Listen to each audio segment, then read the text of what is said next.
เอาครับเอากันเป็นอะไรเนาะมีหดกะปิน้ำพูพูดดีๆนี่เนาะแม่ข่าวข้าวดีๆนี่เนาะเฉพาะ3ยอดนี่ก็ทำชิแกงนี่เนาะเจอที่ไหน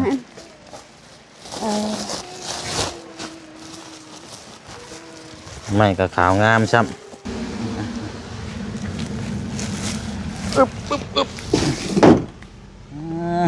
มายืนอยู่นี่ก่อนก็ได้บ้านนี้เนาะเดี๋ยว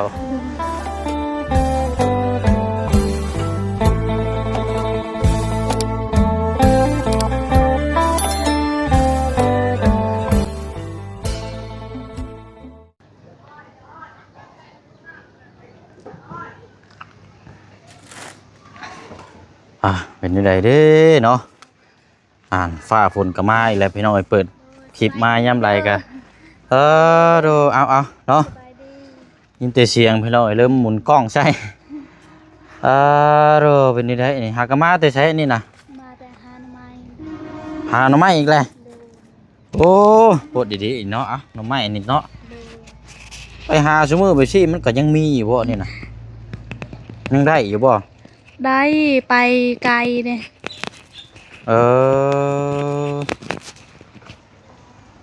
โอ้อย่างเนาะมานั่งคือผลก็คือมาตลอดเลยแท้นี่พี่น้องเนาะอันนี้แหละเนาะคือหน้าฝนยังบ่ช่วงบ่เศร้ายังบ่หยุดอยู่พี่น้องเนาะโดยอันนั่งลงก่อนก็ได้เนาะโดยคือว่าเฮาทั้งเสาพี่น้องทั้งเสาทั้งไม้อย่างต่างๆเนาะก็มาครบไปแล้วเนาะตามที่เฮาแจ้งเมื่อวานนี่แหละเนาะแต่ว่ามามื้อนี้ก็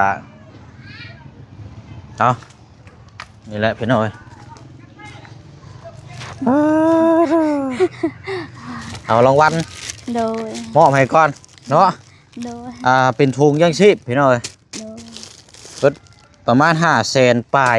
500,000กีบนี่แหละพี่น้อยเกือบ600,000อีกประมาณ10,000เนาะกันสิว่าก็500,000อันน่ะ90,000กีบพอมีหลายอย่างมีอย่างต่างๆเนาะเอาครับเอากันพี่น้องเนาะมีหดกะปิน้ำพูดดีๆนี่เนาะเอาอะไรพี่น้องเด้อเนาะกราบสบายดีและสวัสดีพ่อแม่พี่น้อง FC น้ำกันเนาะเบิร์ดสุขุสุคนนะพี่น้องเนาะพบเจอกันกะมาอยู่ที่ดินเนาะหรือว่าอยู่จุดที่กำลังจะเกิดขึ้นที่ดินของทางแม่น้องเอิงเนาะพี่น้องเนาะมากับฟ้าฝนปล่อยปลายตอนนี้กับพี่น้องยังบ่ทันได้หยุดเศร้าอยู่เนาะพี่น้องเนาะเอากะเห็นไรพี่น้องเนาะพอดีสิเดินทางมื้อนี้หรือเมื่อบ้านก่อนพี่น้องจัก2 มื้อเมื่อนี้มื้ออื่นมื้อฮื้อก็แม่นเดินทางมาเนาะเพราะว่าเฮามีเวียกงานตัวนี้แหละพี่น้องเนาะกำลังให้ความสนใจทั้งพี่น้องก็รอรุ่นรอเบิ่งกำลังอยากชมอยู่เนาะบ่ใช่ก็เมื่อวานจัก2 มื้อแล้วพี่น้องก็เมื่อเยี่ยมเมื่อยามอยู่บ้านเนาะก็บ่ได้มีดอกพี่น้องเวียกงานอยู่บ้านกันเนาะต่างมื้อหาทางครอบครัวเมื่อพักผ่อนน้ำแน่พี่น้องจังมื้อ2 มื้อเนาะแต่ว่าบ่ฮู้ว่าสิได้พักผ่อนหรือบ่เนาะหาแล้วก็ตามร้านแล้วพี่น้องเนาะอันนี้ก็เป็นเครื่องของจากทางแม่ป้าใจดีเนาะแม่เพิ่นกะที่ซื้อเสาลักหัวจำนวน10 เสาหั่นเด้อมื้อนี้ทางแม่เพิ่นฝากเงินมานี่ให้ทางหมู่เสียงนี่จำนวน1,300,000 กีบนี่แหละพี่น้องเนาะทางแม่เพิ่นก็เลยมาให้ทางหมู่เสียงนั้นซื้อไข่ไก่มาให้ทางแม่น้องเอิงน้ำแน่2 แตะหรือว่า2 แผงแต่ว่าไข่ไก่ในห้านเบิดหมู่เสียงก็ได้ซื้อเอาเป็นถุงยังชีพจัดมาให้เลยพี่น้อยเดือจากหันกับแม่เพิ่นว่าเอาให้ทั้งลูกเสียงเอาไว้ซื้อเติมน้ำหมอกน้ำวันเป็นกำลังใจให้เห็นงานต่อไปเด้อว่าซั่นเนาะโอ้ผลมาแน่งแล้วพี่น้อยเนาะปะมีแต่ว่าตามนั้นแหละพี่น้อยเดี๋ยวมาพูดคุยกันกับอยู่ในกระต๊อบก็ได้เนาะหามาขายบ่หน่อไม้บ่ให้อายมือเด้อ้าวเนาะได้ฝ่ายของฝ่ายอีกแล้วสายเนาะพักให้อายโอเคป้าสาวเนาะโอ้ยเดี๋ยวไม้สิเปียกพี่น้อยป้าไป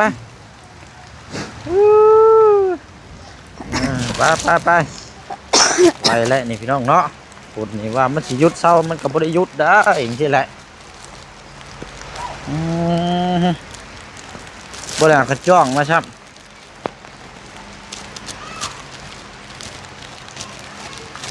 แม่นบ่ล่ะบ่แม่นมันตัวบ่จักเศร้าเลยเด้ อ้าวเดี๋ยวไปต่อกันอยู่กระตูบพุ่นพี่น้องฝนนี่ก็เนาะ โดย อ๋อนี่บ่หน่อไม้นะ โดย อ๋อพี่น้องเนาะมันยังคือมาข่าวแท้นี่ ข้าวนะขุดเด้ โอ้อันนี้แบบว่าแบบเฮาขุดเอาได้อันนี้เนาะ โดย คันว่าอันแบบให้มันโผล่เอาเนี่ยมันสิบ่ค่อยงามปานใดเนาะอันนี้ เฮ็ดหน่อไม้ดองเมื่อวานนี่เด้ หน่อไม้ดอง โดย มีหยังแน่ใส่นะ บ่ได้ใส่หยังนะ อันนี้ได้ โดย เอ้ามันสิเป็นอยู่บ่ซะ เป็นเขาเคยได้เฮ็ดตอนเฮา จะเฮ็ดแบบว่านึ่งบ่หรือว่าแบบ โด ใด ย นี่ นึ่ นะ งน่ะ อ๋อนึ่งก้อน โดย อืมมีจักถุง1 2 3 4 5 6 7ถุงเนาะ 6ถุง พกมาแต่สีอีกนับเบิ่งไม่อยู่ฮะ เพราะว่า7ถุงนะ 1 2 3 4 5 6เอา เท่าไหร่ 7ถุง เอ้เนาะ เฮาฮู้ เอาอะไรพี่น้อยมานั่งอยู่ชนอยู่นี่ก่อนก็ได้ฉันเนาะกินนี่กำลังนั่งพูดคุยกันรถอันน่ะฟ้าฝนบัดตกมากินนี่ นี่หน่อไม้ลายใหญ่ โอ้แท้อันนี้เนาะสะอ่อนเลยพี่น้อยหน่อไม้เนาะพอไปหาซุมื้อก็ยังมีเนาะหน่อไม้ก็เนาะ โดยหลายคนไปหานี่หาบน โอ้ ไก แท้อันนี้พี่น้อย อายทาก็เฮาตอนอายเมื่อก็เฮาเห็นได้เฮาพอดีกำลังเมื่อ พอดีเขามาแล้วรอบนึงพี่น้องเอ้ยเขามารอบนึงวันนี้ทั้งแม่นเบิ่งว่าเราไปหาหน่อไม้แล้วไปเชียงยางรัดมาหันพอดีบัดเราบัดยางผ่านพอดีเด้อนะพี่น้องเอ้ยเนาะให้อายเมื่อ เอาให้บ่เลยบ่นี่ โด ล่ะ ยให้หมดเลย เนาะพี่น้องว่าแน่ข่าวคักอีหลีนี่เนาะ โดย เฉพาะ3ยอดนี่ก็ซ้ำสิแกงนี่เนาะเอาขอบใจละลายเนาะthank you ล่ะขอบใจที่นี่ฝนตกเนาะไว้นี่แหละ นี่เมื่อสากดขดนะขดได้ขาว บ่คันคุดอันนี้มันขาวเนาะ โดย ยอดมันขาวงามนี่พี่น้อง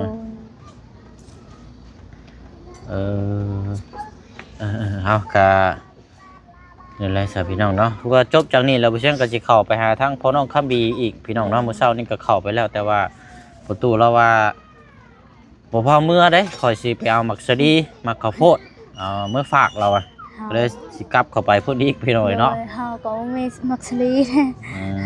พักในอายน้ำไม้นี่นะ นี่แหละแนวไม้นี่ก็โอ้ยเนาะเบิ่งพี่น้อยมีแต่ยอดใหญ่งามๆเนาะสุดยอดเลยมักสลีหมดข้าวหลักดิลูกกินแล้วบ่มี แล้วเขาเจ้าลากกินเนาะสดีกับปกติแล้วพี่น้องเขาเจ้าขโมยเลย โดย เอากะอันนี้เนาะเดี๋ยวใส่กระเป๋าเนาะ โดย มีอยู่แล้วว่ากระเป๋าน้อย บ่มีเอามือกระเป๋าเฮามือแต่ส่วน เมื่อแต่หาหน่อไม้ หรือว่าใส่ถุงนี่เบิดอยู่บ่ ใส่ทงก็ได้ ลองใส่ถุงนี่ก็ได้เนาะ โดย โอเคไปใส่เดียวอันน่ะขึ้นไปกระตุกก่อนก็ได้เดี๋ยวแกเอาตัวนี้ไปเบิ่งน้ำกันว่ามีอย่างแน่เนาะเปอร์เซ็นต์ก็ซื้ออยู่ในห้างดีมากนี่แหละพี่น้อยขึ้นไปเทิงพุ่นละฝนก็มาอีกเลยขึ้นไปเทิงแล้วเจ้าแกเอา ขึ้นเลยน้ำไม้บ่ไอ้บ่ บ่อันเราไม่เราจะเก็บเอาก็ได้เอาเจ้าแกเอาตัวนี้ออกมาเลี้ยงเบิ่งนะแกะเลี้ยงเบิ่งแล้วก็อันนี้เดี๋ยวก่อนจ้างกระจ้องก่อนฝนตกแล้วอันนี้พี่น้อยโอ้ยตาย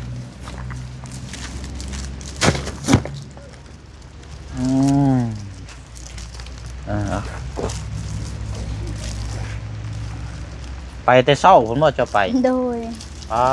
ทุกโหแทะนี่เนาะมาแต่แห้ง ยั ละ งบ่ทันนั่น นี่เด้กระเป๋ายังไงนี่ กระเป๋านี่ก็กระเป๋าแทน ได้บ่ นี่กระเป๋านี่กระเป๋าเข้า นี่ใช่นี่ก็ได้นี่ โดย เอาบ่ไปยักแก้เบิ่งเอามาเลี้ยงเบิ่งก็ได้ว่ามีหยังแน่เนาะ โดย ทั้งแม่ป้าเพิ่นว่าให้ทั้งผู้เชี่ยงซื้อใกล้ๆมาแต่ว่ามันเฮาอยากซื้อนี่แหละพี่น้องเนาะเพราะว่าลายนั้นมีแต่แนวของใช้ก็ได้เอานี่ละซื้อมาให้เรา โดย มีเกลือปลาเล็กเป็นนัวแหละมีแต่แนวจำเป็นต้องใช้ต้องอยู่ต้องกินเนยนะคันที่ว่ากัน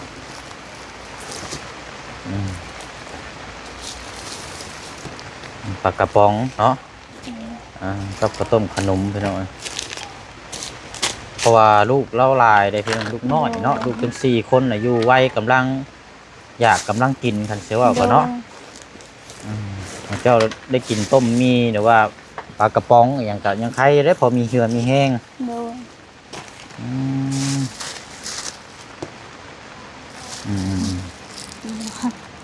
กะปินั่นน่ะ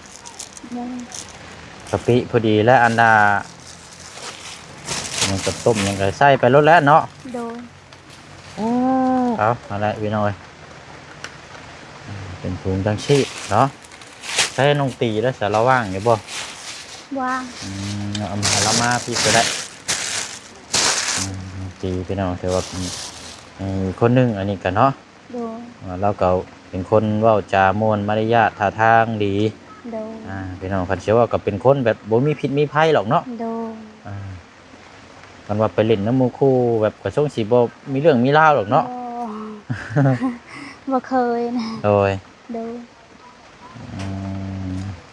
มีแต่หาอนามัยแหละมีแต่ตื่นแต่นอนนะหาอนามัยว่านะบ่ได้หาอนามัยก็ไปเฮ็ดเวียกแม่แบบนี้ เนาะอันชุกขามาให้มันติดกันอยู่ฮะชุกขามาแต่เครื่องให้มันชิด แบ กับ น นี้บ่ นมมือให้บ่เชียงในบัดโอเคพี่เนาะว่าผลกระตกช้ำเนาะแล้วเนาะสนอมีแต่ว่าไว้ละเครื่องของเดี๋ยวมาเก็บหน่อไม้ก่อน โดย อันนกตีมาพี่น้ำแน่เนาะเดี๋ยวบ่เชียงสินี่น้ำพี่น้อง มากันเด้อตีเอ้ย นั่งอยู่มุม พ่อ นี้ ที่ ก่อน ไหน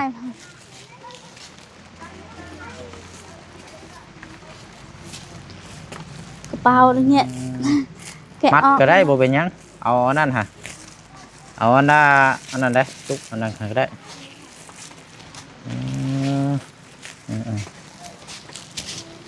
ขอดเอาก็ได้อยู่ดอกเอาทั้งนกตี เนาะจะเอาไง นั่นแหละก็เป็นแนวอยู่แนวกินนั่นแหละแบ่งกันเด้อล่ะเด้อ โดย ทั้งน้องตีเนาะ โดย น้องตีพี่น้อยแนวอยู่แนวกินมาม่าปลากระป๋อง เจอที่ไหน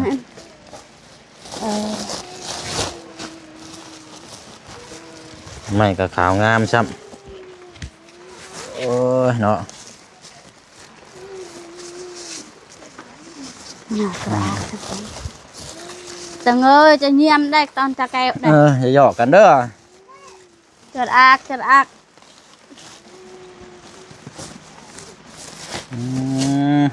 ไปส่งให้คือเก่าแล้วจ้ะ โดย มีรถพุ่นแล้ว โดย อันนี้อันใส่ออกมาบ่อนี่กะจะออกมาแต่บริเบรกบ่ ก็ต้องไปออกมา ออกมาเนาะ โดยโหกับสาลาว โมโหภาษาลาวโอ้ยเนาะ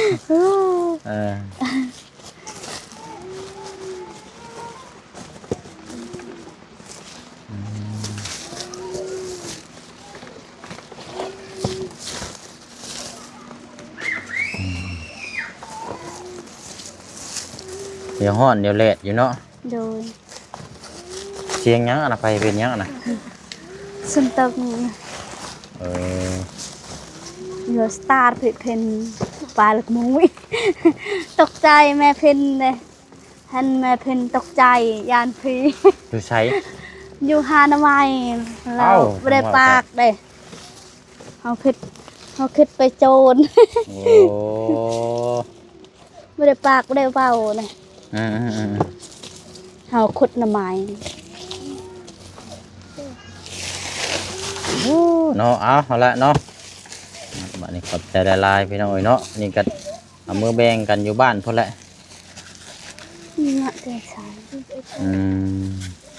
มีบ่ยางมัดเอาเสือกหันก็ได้อืม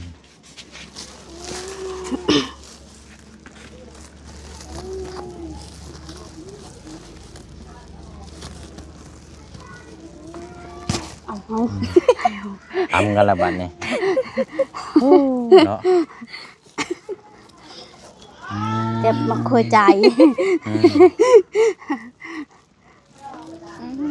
เจอ ได้ละบ่บัดนี่ ได้เลย โอ้เนาะโอเคสันน้องตีนั่งลงก่อนก็ได้ละได้ไหมก็ได้เนาะ เหนือบังตัวละ โอเคแล้วอันน่ะทั้งน้องตีกับละแบ่งมีอันกับแบ่งน้ำกันได้ละเด้อ ดู อันนี้อันน้องตีอันนี้เงินทั้งแม่ป้าที่บุเชียงซื้อไข่มาฝากมื้อนั้นเลยเด้อ ดู เอาไว้ได้ซื้ออันน่ะเกลือเปล็กเป็นนัว ดู ว่าอันยามมาเนี่ยทำมาตึงให้น้องเพิ่นนั่นแหละเพราะได้ชื่อขนมให้ลูกเต้าเนาะ ขอบใจหลายๆน้ำน้องฮะเด้อ บัดนี้ก็เดี๋ยวบ่เชียงก็สิแจ้ง ดู เพิ่มเลยเนาะ ดู มื้อนี้มื้ออื่นมื้อฮื้อเนาะมื้อฮื้อก็บ่เชียงก็เดินทางมาแล้วพี่น้องหลังจากนั้นก็แม่นไล่ติดตามเรื่องเฮือนยาวๆเลยเด้บาดนี้เนาะนำกันยาวๆเลยเพราะว่าตามหลักนี่ถ้าคือบ่เชียงบ่ได้กลับนี่บ่เชียงสิให้ทางผู้สร้างเพิ่นมาดำเนินการตั้งแต่1-2 มื้อที่ผ่านมาแล้วเนาะ ดู เราบ่เชียงอยากมือบ้านก่อนแน่นะ ดู ถ้าว่าเฮาให้ทางผู้สร้างเพิ่นมาดำเนินการแหละปั๊บมันคือสิเมื่อปะเพิ่นบัดมันบ่มีคนดูแลงานบัดเบิ่งงานมันก็บ่คือแล้วเนาะ ดู มันก็นี่แหละพี่น้อยก็เลยกลับขึ้นมารอบนี้ก่อนจังเบิ่งน้ำกันยาวๆสำหรับทางอันเรื่องบ้านนี่แหละเนาะ ดู หรือว่าพออันน่ะพอหรือว่าบ่พอจังไดก็จังว่ากันเนาะเรื่องงบน้ำกันนั่นแหละพี่น้อยเนาะ ดู บัดช่วงบัดอันน่ะมีการปลูกสร้างเฮือนก็อาจจะในทางแม่น้องเอิงกับแบบช่วงเวลาไปแน่บ่ไปแน่เนาะ ดู เพราะว่าบางทีก็นี่แหละทางทีมงาน ดู เพิ่นเข้ามาก็บ่พบเจอหั่นนะ ดูเอาอยู่เฮือนเลย นั่นแหละก็จังว่ากันเนาะเบิ่งเฮ็ดเบิ่งตัวจริงหั่นแหละเนาะจังว่ากันพี่น้องเอ้ย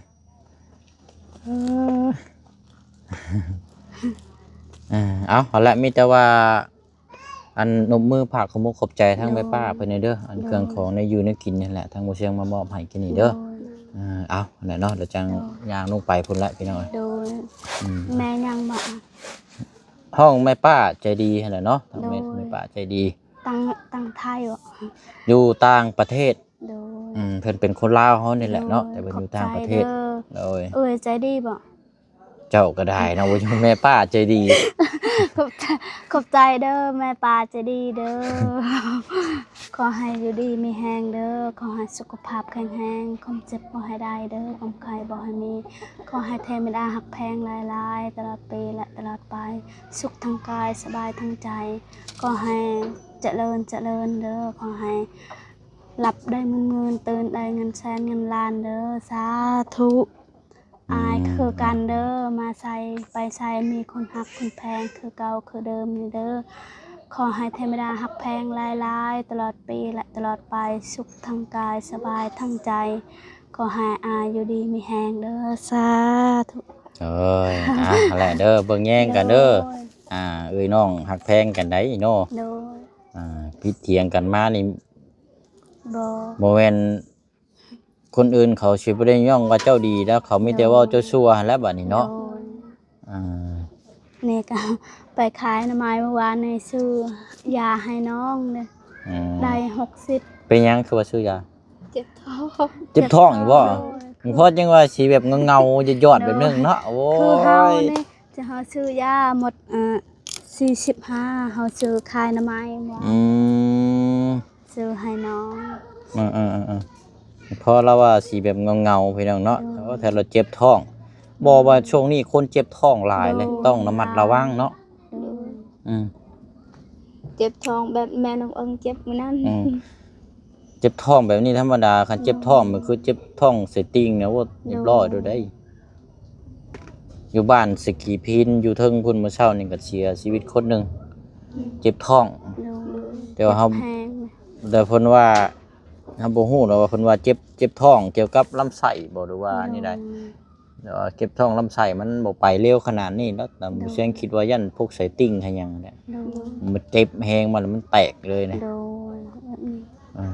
เจ็บท้องไส้ติ่งนี่เพิ่นเฮาน่ะระวังเนาะเรื่องในอยู่ในกินนั่นแหละก็พี่น้องเอ้ยป้าเนาะป้าซะเนาะมีแต่ว่าย่างไปพุ่นละบาดนี่เนาะว่ากันพี่น้องเอ้ยโอ้ยเนาะเอาเนี่ยพี่น้องเอ้ย เรียบนะเมื่อเรียบ ได้จะบอกคนเดียว ได้ ไปแต่ทั้งเมนอื่นก็ได้เด้อเอาสบายดีเด้อเอาพักผ่อนเนาะพอเราจังว่าสิเงา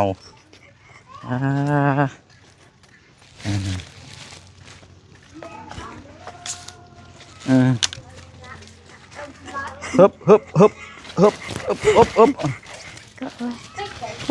เนาะ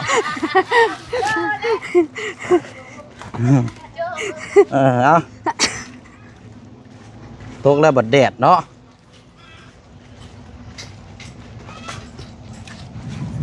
จอดอยู่ลุ่มพุ่นพี่น้อย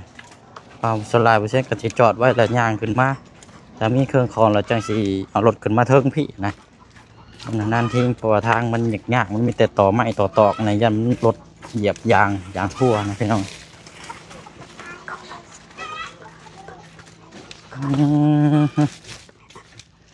แล้วเรานี่เนาะดูเตาเลยนะ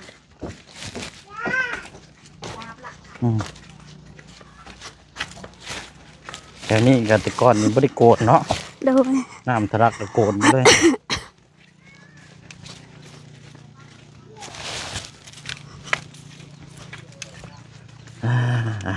ต่อ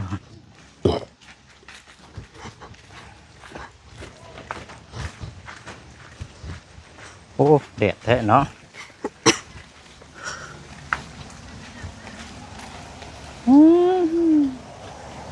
เอาโยนขึ้นรถได้บ่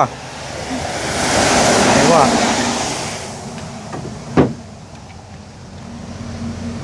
นี่นะสับปะรดเด้อ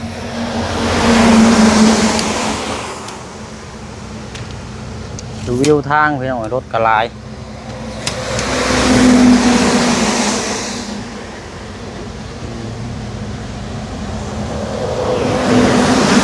มาขอเรียกก็ได้เติมก็ได้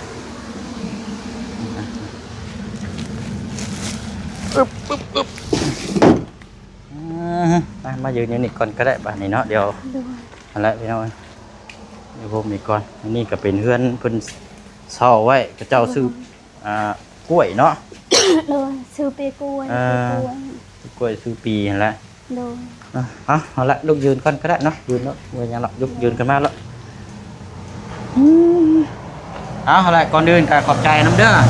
ของฝากของต้อนพี่น้อยเนาะของฝากของต้อนแล้วเรามีให้โอ้ยเนาะมงมาไม้นะพี่น้อยเมื่ออยู่เมื่อกิน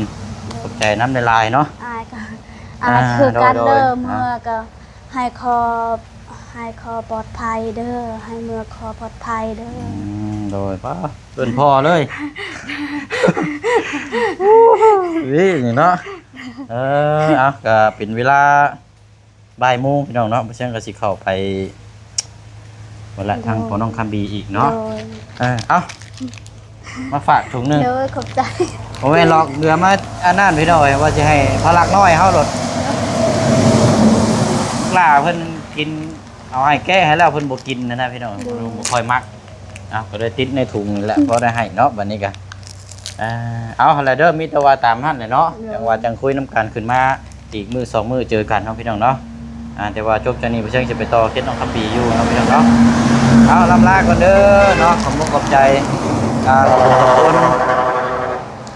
ทางแม่ป้าอยู่ทางต่างประเทศเนาะพี่น้องเนาะทางแม่ป้าเพิ่นฝากเงินมาให้ทางบ่เชียงเนาะพี่น้องเนาะก็เป็นค่าน้ำมันพี่น้องเนาะแล้วก็แบ่งซื้อในอยู่ในกินมาฝากทางแม่น้องเอิงน้ำนี่แหละพี่น้องเนาะผมขอบใจทางแม่ป้าน้ำละลายเด้อเนาะขอให้แม่ป้าจงมีแต่สุขภาพร่างกายแข็งแรงเนาะพลไม้โรคภัยไข้เจ็บเนาะบ่ให้มาเบียดมาทัดให้มีแต่ความสุขความเจริญสุขทางกายสบายทางใจทั้งผู้ให้และก็ทั้งผู้รับทั้งผู้เบิ่งผู้แย่ง ผู้ชมนํกันเบิดสุขุสุคนเนาะพี่น้องเนาะเอาลำลาก่อนเด้อเนาะสบายดีพี่น้องเนาะอะไรเด้อ ค่อยไปค่อยมา โดยขอบใจละลายเนาะเนาะเอาละเอาบายเด้อพี่น้องเด้อ